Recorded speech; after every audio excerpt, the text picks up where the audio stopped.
The PICTEK gaming keyboard. An ultra low budget keyboard with rubber dome switches, rainbow backlighting, and a gamer aesthetic. I see these types of keyboards on Amazon all the time. Hell, my first ever review was a keyboard like this, the NPET K70, and I really don't think you should buy them. They're simply not worth it. And if you'd like to learn why, then I made a whole video explaining, which you can click up there. But you did click on a review. So for those of you who didn't just want a conclusion and recommendation, I do have more nuanced thoughts on this keyboard.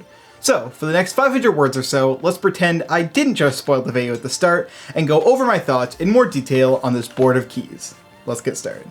Visually, this keyboard is fine. It's about as generic gamer as you can get, but I personally don't spend a lot of time staring at my keyboard, so I don't mind all that much. A majority of the keyboard is a lightly textured plastic with glossy plastic acting as accents, which, whatever.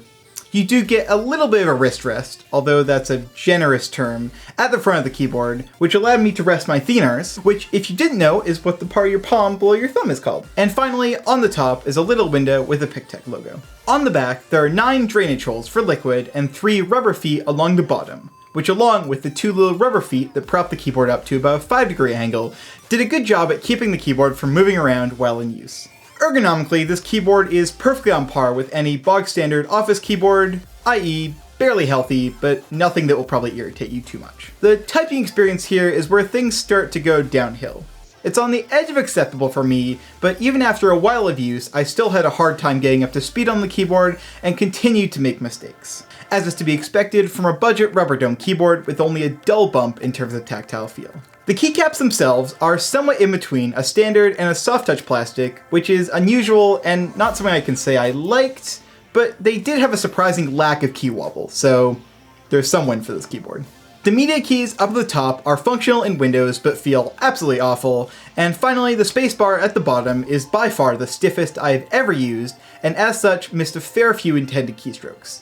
Like, I want to make it clear, I've never used a spacebar that is this stiff. Like, mechanical or membrane.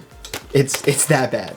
In general, the experience wasn't particularly pleasant for printing pixels precisely, but was passable for poning plebs pathetically. Overall, the spacebar alone leads me to recommend against this keyboard when compared to the 100 other office and ultra low budget gaming keyboards that are out there. If you got this keyboard for free, then it's functional and probably fine for casual gaming, but you shouldn't spend much, if any money on it, and certainly no more than about $8 in my books, which at a retail price of about 3 times that isn't a particularly good value.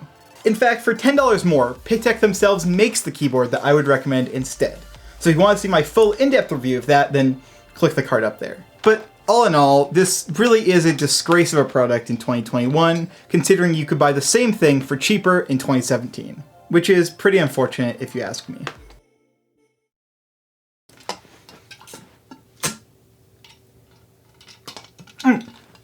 Sorry, didn't see you there. I was just having my daily drink to ease the pain of all the shitty products that my patrons tell me to review.